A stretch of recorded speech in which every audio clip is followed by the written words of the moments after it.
చాలా మంది ఫాస్టింగ్ ఉన్నప్పుడు coffee, tea, cool drinks, sweets లేదా ఏదైనా టిఫిన్, పూరీలు ఇలాంటివి చేసుకొని తింటూ ఉంటారు.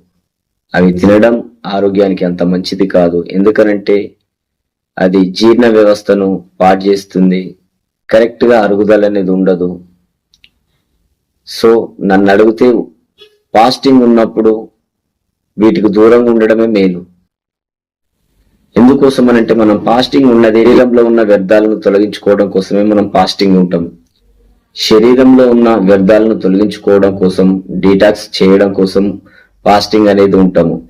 ఇలాంటి ఆహారాలు తీసుకున్నప్పుడు, పానీయాలు తీసుకున్నప్పుడు అది జీర్ణ వ్యవస్థపై దాని ప్రభావం చూపించి అరుగుదలను నాశనం చేస్తుంది. ఎనర్జీ అనేది కోల్పోతారు. హెల్దీగా